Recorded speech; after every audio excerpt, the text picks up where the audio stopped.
Velikokrat do mene pridejo edopodjetniki, jaz temu rečem z ameriškimi sanjami oziroma o tem, kar se, bom rekla, malo tako neetično včasih prodaja po spletu, v smislu, naredimo spletni tečaj, potem se bo pa to vse skupaj samo prodajalo, 24 ur bomo samo čakali, ležali na Havajih, jaz temu rečem, in denar bo letel.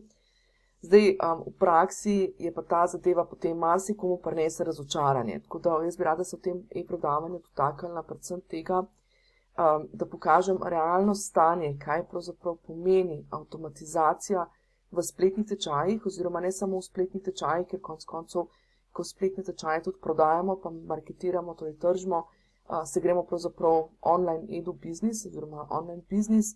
In tukaj bi se res rada dotaknila 3 procesov, no, to so najbolj tipični 3 procesi, ko pride do, oziroma ko je priložnost za avtomatizacijo, torej v našem online edu biznisu, in kaj to pravzaprav potegne za sabo. To se pravi vse od tega, bom rekla, časovnega vložka do tudi tega, bom rekla, finančnega vložka, ne. Namreč velikokrat, bom rekla, pride to razočaranje pri edopodjetnikih, predvsem v tem, ker pozabijo ali pa se ne zavedajo tega, da pravzaprav je potrebno tukaj kar nekaj strategije, je potrebno včasih tudi kar nekaj poizkušanja, v smislu pač, da se enkrat nastavi in se potem zadeve tudi popravljajo in nadgrajujejo in tako naprej. In pa predvsem, da so pomembne tudi, bom rekla, sistemi, platforme, orodja, skratka, vse te zadeve morajo med sabo biti povezane. Prvo kot prvo morajo pač imeti neko strategijo, torej nek rep pa glavo, to se pravi z glavo pa rep, neko začetek pa smiselen konc, pa nekako smiselno biti povezane med sabo. Druga stvar pa seveda terjajo čas za pripravo, skratka, tukaj je torej nekaj napotkov v 3 fazah online edu biznisa, kje nam pride prav avtomatizacija in kaj pravzaprav ta avtomatizacija pomeni. Na koncu se pa dotaknemo še tega pravzaprav, kako se lotiti. Torej, pogledali si bomo, preposlušali bomo, torej 3 faze oziroma 3 točke v našem procesu online biznisa. In sicer najprej v prvi točki se dotaknemo promocije in avtomatizacije, torej kako nam avtomatizacija lahko pride prav v procesu promocije. V drugi točki se dotaknemo tistega prodajnega procesa, to se pravi, kako nam avtomatizacija v online edu biznisu pride prav pri prodaji, to se pravi v tisti fazi, ko spletne tečaje prodajamo in dejansko tudi vpisujemo udeležence v online programe. In pa tretja točka, kjer se dotaknemo, je pa v bistvu bolj, to se pravi prva 2 procesa sta bolj promocija pa prodaja, bolj, bom rekla, tisti biznis del. Tretji vidik je pa pravzaprav, kako nam avtomatizacija pride prav tudi pri moderiranju oziroma upravljanju, vodenju online programov, da odnese tiste stvari, kjer jaz rečem, kjer ni naše dodane vrednosti. Torej, če je naša dodana vrednost v tem, da izvajamo programe, da jih vodimo, torej bom rekla, da naše udeležence coachamo, mentoriramo, pač kakršnokoli modaliteto že uporabljamo. Torej, kaj so pa tiste stvari, ki so, bom rekla, bolj take logistične, organizacijske, administrativne, ki si jih lahko torej olajšamo s to avtomatizacijo. Zdaj, avtomatizacija je res ena super stvar, no, ni zdaj to, da bi bila slaba, je pa to, da je treba torej si vzeti nekaj časa, da se to pripravi in tako naprej. In prva točka, kjer nam v online edu biznisu avtomatizacija pride zelo, zelo prav in kjer nam pravzaprav olajša ta začetni vstop na trg, je promocija.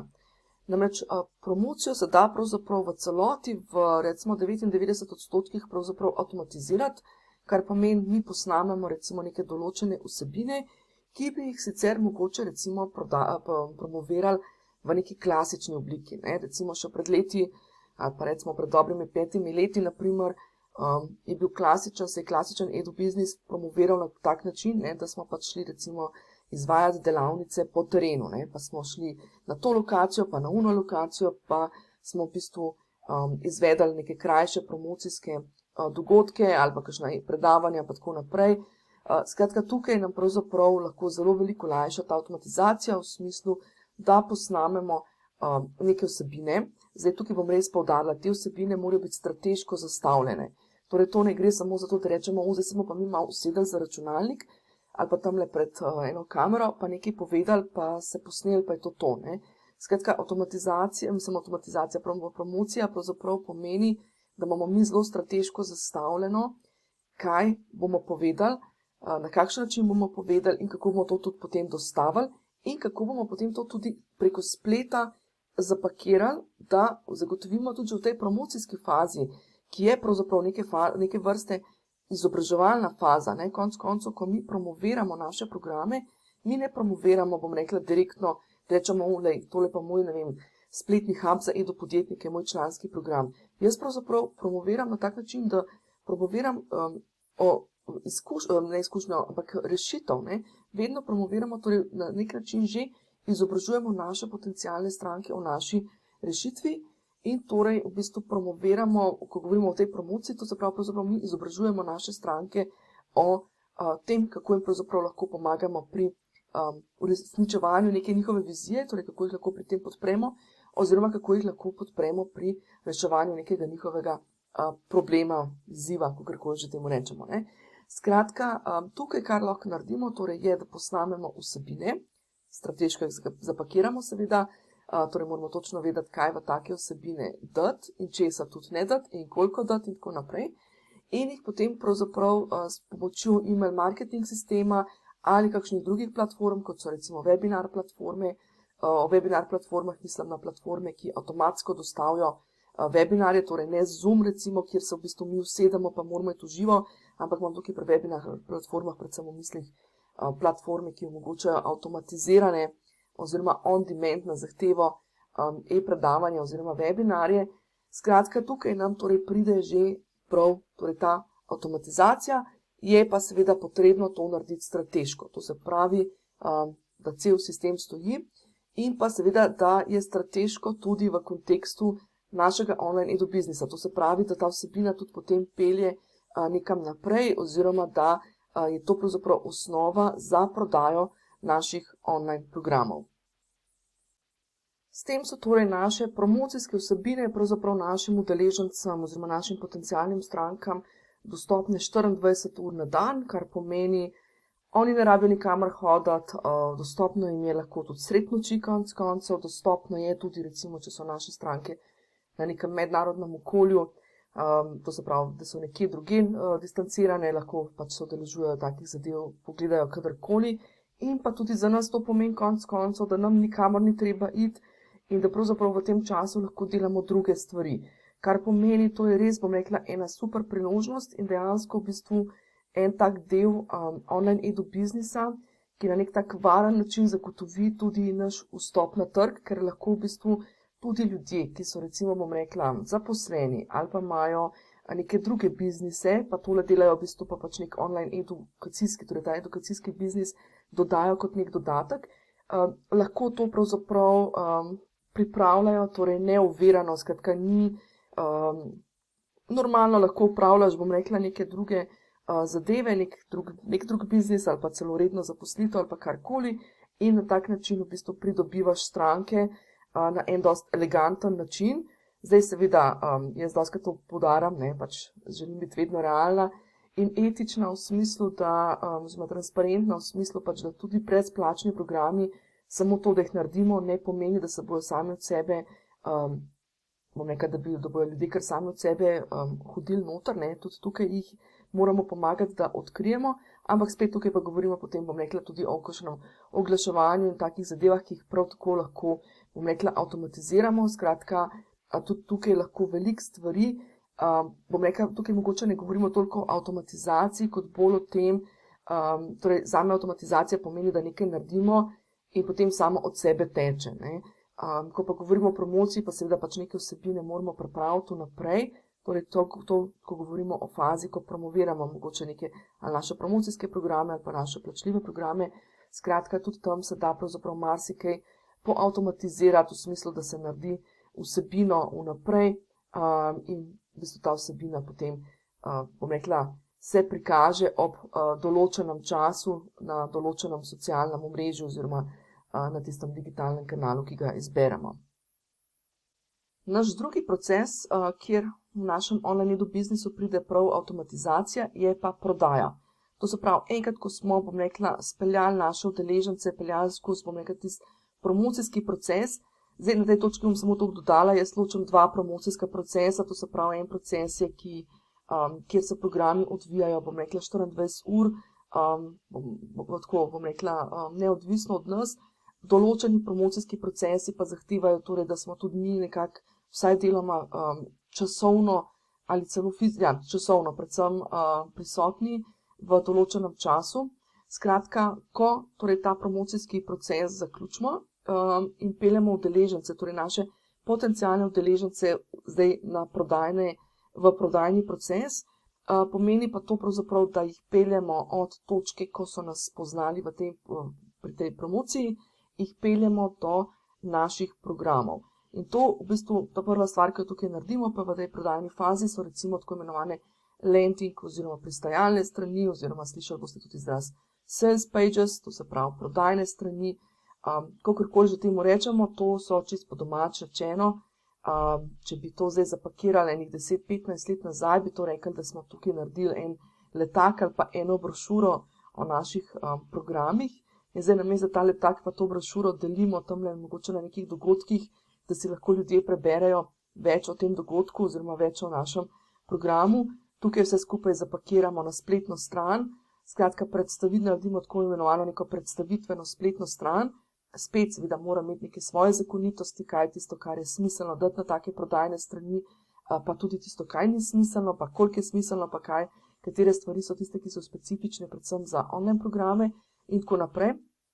Skratka, prodajna stran, to se pravi, bi bila, bom rekla, je prva faza, ki jo naredimo in že predstavlja deloma našo avtomatizacijo. V smislu, ni nam treba, recimo, ne vem, ko ljudje pridejo do nas, pa rečejo, da jih mogoče program zanima ali pa da iščejo več informacij in ne rabimo non-stop pisati nekih mailov, odgovarjati, ampak jih usmerimo recimo na neko tako spletno stran. Ali pa recimo, ne vem, avtomatiziramo, bom rekla,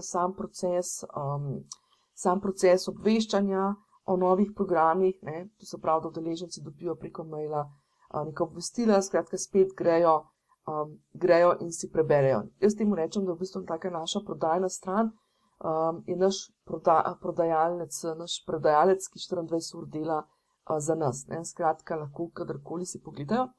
Ampak tisto, kar je pa potem bistveno, je pa tisto, kar se skriva v ozadju. Zdaj sama prodajno stran že spišemo in to je tisto, kar je v ospredju in pravzaprav predstavlja, bom rekla, prvi korak do avtomatizacije. Tisto, kar je pa srž avtomatizacije v prodajnem procesu, je pa predvsem to, kaj se zgodi potem. Torej, ko recimo nekdo pride na našo to pristajalno oziroma prodajno stran, prebere zadeve in potem ga zanima nakup. Oziroma potem bi se rad opisal, kaj zdaj sledi. In tukaj v bistvu sledita dva procesa oziroma je proces dvokoračen. Prvi proces je seveda prodaja. Torej, prva stvar, ki jo moramo narediti, je to tista stvar, ki se odvrti v ozadju, je to, da moramo poskrbeti, da na zelo enostaven način lahko kupijo. In tukaj pa zdaj avtomatizacija lahko pomeni v smislu, da zautomatiziramo samo proces naročanja, kar pomeni, namesto da nam ljudje stranke pišejo po mailu, pa rečejo, jaz bi se pa tukaj prijavil, vedno je fino oziroma za online programe je osnova za nakup je vedno eno elektronsko naročilo. Skratka, neko elektronsko potrdilo pa seveda moramo imeti in ta proces lahko zautomatiziramo. Zdaj, potem je pa tukaj zelo odvisen od našega budžeta, od vrste, bom rekla, od tega, kakšne nakupe delajo naši udeleženci, to se pravi, a se odločajo za nakupe preko, bom rekla, spletnih, s pomočjo pač tehle spletnih kartic oziroma bančnih kartic oziroma raznih PayPalov, Stripa in tako naprej. Lahko so pa to, recimo včasih je pa to čisto dovolj, je to samo, bom rekla, delna avtomatizacija, kar pomeni, da v bistvu samo naročilo naredimo avtomatizirano, še vedno pa dober stari način, da ljudje sprovedajo plačilo preko recimo predračuna oziroma pač na podlagi predračuna in jih potem vpišemo v programe.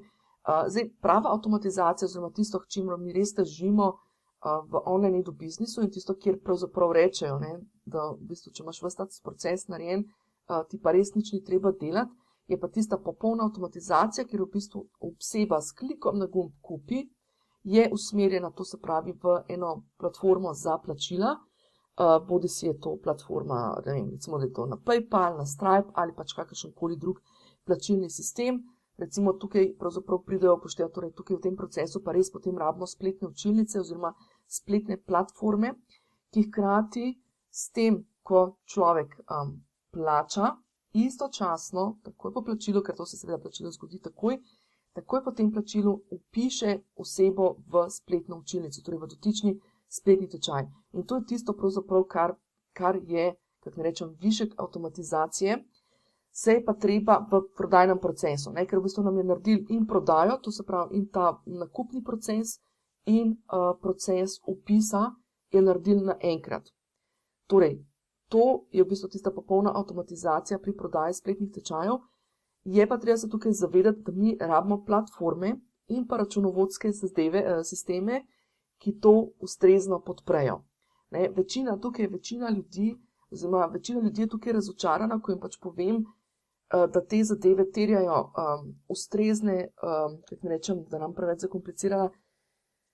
Bom tako naredila en korak nazaj, pa bom rekla, večina platform, ki jih trenutno uporabljamo, z izjemo nekaterih slovenskih, imajo v bistvu plačilne sisteme narejene tako, da ustrezajo, bom rekla, ameriškemu sistemu oziroma nekim klasičnim standardom. Ne? To se pravi, plačaš preko PayPal ali pa preko Stripa, potem pa rata, bom rekla, tisti izziv, kako bomo pa zdaj mi izdali račun.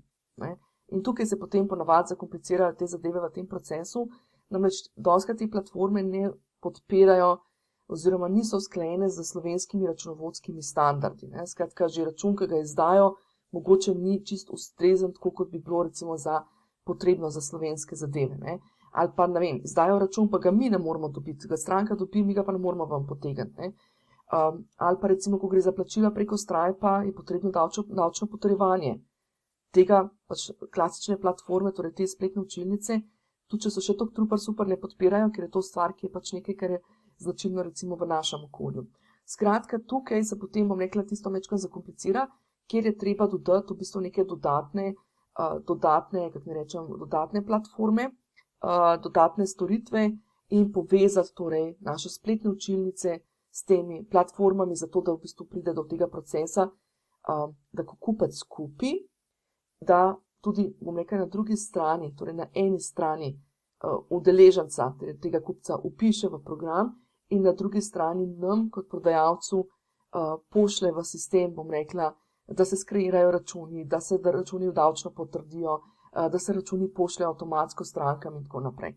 In tukaj pa v bistvu pravzaprav tisti največji hakelc, ker si večina predstavlja, da je to tako, ne? Tam nekaj vpišem v en sistem in to je to. Ne? V bistvu pa tukaj dostikrat zahteva se, bom rekla, so potrebne še dodatne platforme, pa potem povezava med temi platformami in tako naprej in tako naprej. Tako da tukaj v bistvu jaz priporočam običajno v začetni fazi, sploh ko gre to za, bom rekla, ko ne gre za prodajo, ne vem, da ne bi, zdaj ko prodajamo, ne vem, 10-20 tečajev na dan ali pa vpisujemo 10-20 udeležencev na dan v programe, ja, takrat je logično, da skušamo delati avtomatizacijo in poskrbeti, da so stvari čim bolj avtomatizirane. Takrat je seveda tudi, bom rekla, priliv toliko večji. Ne? Če imamo mi 10 kupcev tečaja na dan, pomeni, da imamo toliko več priliva, kar pomeni, da nam sploh ni problema, oziroma je že greh, če tega ne naredimo, ne? Da ne vpeljemo te avtomatizacije. Ko pa govorimo o začetnih korakih, ko nekdo šele testira, ko je šele prvič naredil online program, pa ko šele testira trg, ko še niti ne ve, ali bojo njegove stranke sploh plačevale preko plačilnih kartic, ali bo 90% strank zahtevalo še zmeri dober stari način, da plačajo po predračunu, ne? Je pa nesmiselno, bom rekla, vlagati v avtomatizacijo, nesmiselno je to delati, bom rekla, v tej fazi bom rekla, na tako avtomatiziran način. Takrat v teh fazah iščemo torej načine, kako to narediti na bolj po domače simpel način, z nekimi bolj preprostimi orodji in z delno avtomatizacijo. Ne? Skratka, tukaj, tudi če recimo vi nekaj furate en drug biznis zraven, še zmeraj se da recimo proces naročanja avtomatizirati, da se precej posimplirati vpisne postopke, tudi če ljudje plačajo, bom rekla, na dobri stari način s predračunom, ne? Se da tudi tukaj, bom rekla, določene postopke zautomatizirati in olajšati in tako naprej. Ne? Skratka, tukaj res vedno gledamo, da Da ne gremo prehitro v neke dodatne stroške, ker moramo se zavedati, ne, vsaka dodatna platforma pomeni dodaten mesečni strošek.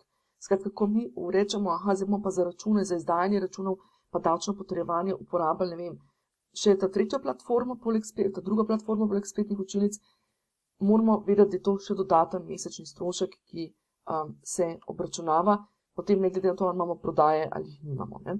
Tako da tukaj je res, bom rekla, previdno, pa smotrno, kdaj iti v nek tak proces. Ok, torej imeli smo promocijo, kjer smo promovirali naš program, potem smo imeli prodajo, kjer smo prišli do tega, da so kupci lahko postali naši udeleženci in so postali vpisani v naše programe, torej v naše spletne učilnice. Potem pa imamo torej tretji proces, kjer so pa naši udeleženci torej že v teh spletnih učilnicah in predelujejo naše programe. In tukaj pa tudi v spletnih učilnicah zelo veliko stvari lahko avtomatiziramo. Zato sem jaz pristaš tega, bom rekla, da imamo res profi spletne učilnice. Profi spletna učilnica pomeni, da res vzamemo Learning Management System, torej LMS, LMS. Zdaj ta LMS je lahko, bom rekla, neka platforma v oblaku, kot je recimo Teachable in Kifik, Online Course Host, to so recimo 3 platforme, ki so tuje, pa so primerne tudi za slovenski trg, ker so lokalizirane v tistem delu za udeležence. Lahko je to, bom rekla, LMS, ki ga postavimo na lastni WordPress strani. Nisem pa pristaš, bom rekla, skupin na platformah za socialna omrežja, ravno zaradi tega, ker sama infrastruktura ne podpira te avtomatizacije. Veste sami, da če recimo odpirate neke skupine, treba udeležence na roke vpisati. Pustimo že to, da v bistvu morajo udeleženci sploh imeti račune na teh socialnih omrežjih. Potem jih je treba na roke vpisati noter oziroma nekako jim zagotoviti ta proces, bom rekla čisto organizacijsko, potem obveščati je dosti teže. V bistvu, ko nekih na socialnih omrežjih, nekih skupinah mi to objavljamo, mogoče vidijo, mogoče ne vidijo, potem pa če treba zraven maile pošiljati pa tako naprej. Skratka, tukaj je pa res ta varianta, da v resnici z dobrim LMS sistemom in dober LMS sistem je pravzaprav vsak LMS sistem, ki je LMS sistem, skratka, ki je njegov osnovni namen predvsem to, da podpre skratka to učno izkušnjo. V bistvu tak LMS sistem nam zagotovi, da lahko recimo onboarding proces avtomatiziramo, to pomeni, da proces vpisovanja in tiste prve korake, ko se udeleženci seznanjajo z nekim našim programom, lahko avtomatiziramo, skratka, ne rabimo vsakemu udeležencu posebej, ko se vpiše, pošiljati nekega maila, pa nekih pozdravov, tudi če že imamo v bistvu spisano neko vsebino, pa jo rabimo samo copy-pastati, je že to dodatno delo, ker pomeni, da se moramo usesti za računalnik, pa copy-pastati. Skratka, če pa ta proces avtomatiziramo v smislu tega, da nastavimo v platformi neka sporočila, ki so takoj dostavljena udeležencu, ko se vpiše, in zdaj, če je bil že proces prodaje avtomatiziran, če smo rekli, da je že tisti proces, ko je on plačal in ga je sistem vpisal v platformo, bo to pravzaprav samo še nadaljevanje te avtomatizacije, kar pomeni, da zdaj pa v bistvu dobi od nas mail, oziroma iz platforme pride, seveda zgleda, kot da pride od nas, dobi mail z nekimi osnovnimi začetnimi napotki in tako naprej.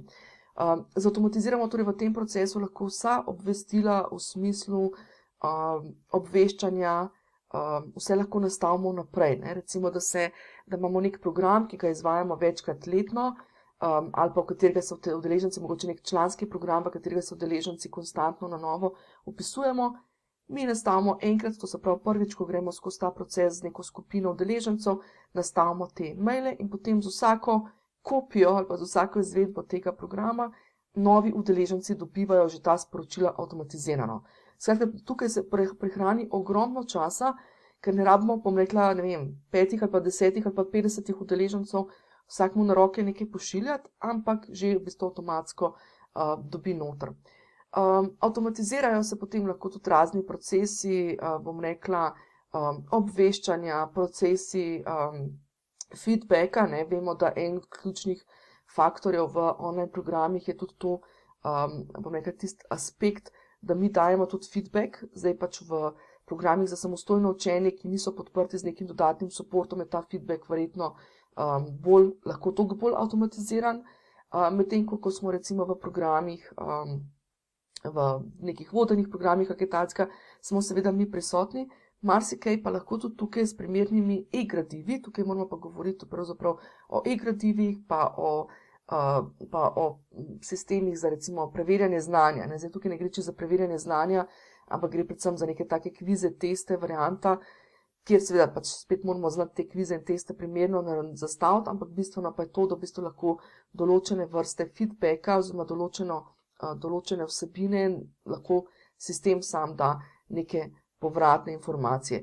S temi LMS oziroma z vsemi temi sistemi se potem avtomatizirajo lahko tudi procesi, ne vem, če je to nadaljna prodaja, recimo, da imamo članski program, ne rabimo pač tega delati na tak način, da vsak mesec pošiljamo neke predračune ali pa karkoli, ampak celotno zadevo avtomatiziramo, zdaj bodi si znotraj platforme ali pa spet s pomočjo znotraj spletne učilnice, torej znotraj platforme za spletne učilnice ali s pomočjo zunanjih orodij avtomatiziramo procese, bom rekla, ponovnega opisovanja oziroma zaračunavanja in tako naprej.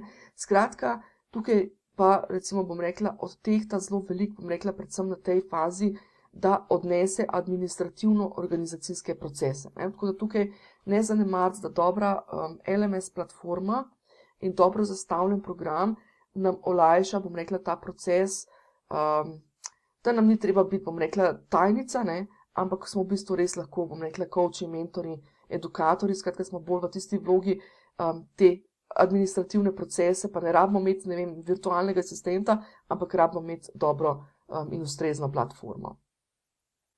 Ok, kako začeti, kje se lotiti, na kaj biti pozoren in tako naprej. Zdaj prva stvar, bom jaz rekla, zdaj glede na to, smo edopodjetniki, ki prodajamo svoj know-how, bi rekla, da se moramo tudi majčkeno podjetniško obnašati, oziroma ne obnašati, ampak razmišljati. In prva stvar, za katero verjamem tukaj, da je najpomembnejša, je pravzaprav ravno to, da pred vsako odločitvijo pogledamo zadevo iz podjetnega vidika. V smislu, če jaz rabim tukaj vložiti v tole platformo 50 evrov na mesec, pa mi ta platforma prihrani samo 2 uri časa na mesec, moja ura je pa vredna recimo, ne vem, 50 evrov, pomeni, da sem s tem prihranil 50 evrov. To se pravi, 50 sem plačala, prihranili mi je pa 2 ure, to se pravi, prihranili mi je pa 100 evrov. Torej sem 50 evrov v plusu. Ok? Ali pa vložim v tole platformo in mi bo recimo, ne vem, 20 evrov v email marketing sistem ali pa recimo 40 evrov, ponavadi recimo tam nekje pa 40-50 evrih štartajo te platforme za email marketing sisteme, da imajo tudi kakšne, bom rekla, super zadeve, ki omogočajo še dodatno avtomatizacijo, o kateri bom pa govorila kdaj bolj v okviru email marketing sistema, v povezavi z online programi.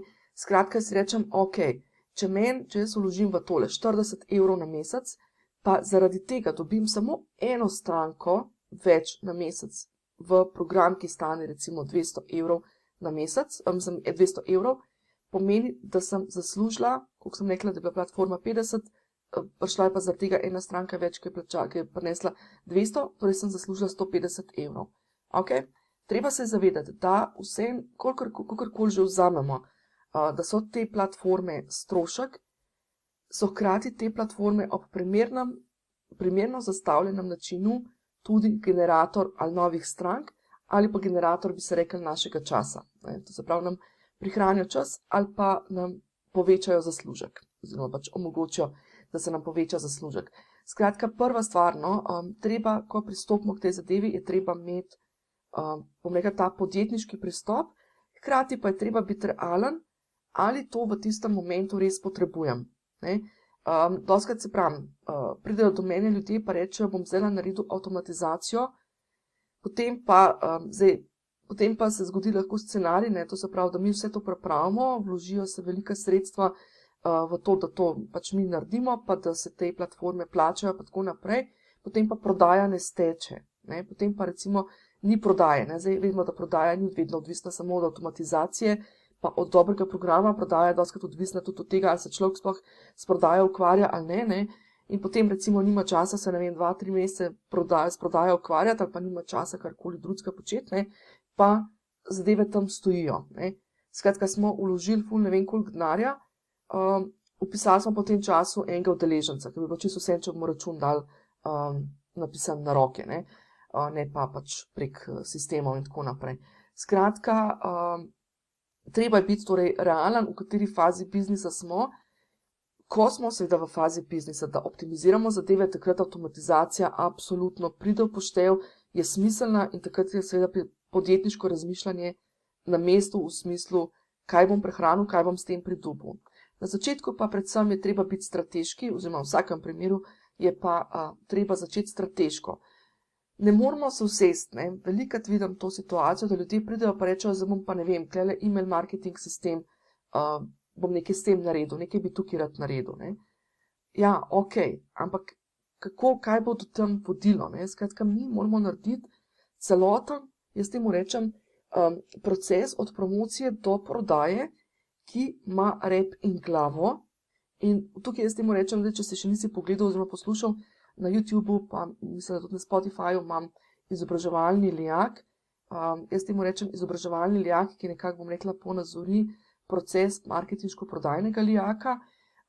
Seveda v našem svetu online programov temeljimo zadeve predvsem na izobraževanju, zato sem ga poimenovala izobraževalni lijak in je usklajen s tem, s potrebami naših strank v dotičnem momentu, ne. Skratka, ko nas stranka prvič vidi, pa mogoče samo nekaj sliši od nas, še ne pomeni, da bo zdaj naslednji moment kar kupila, jo treba peljati skozi nek tak proces.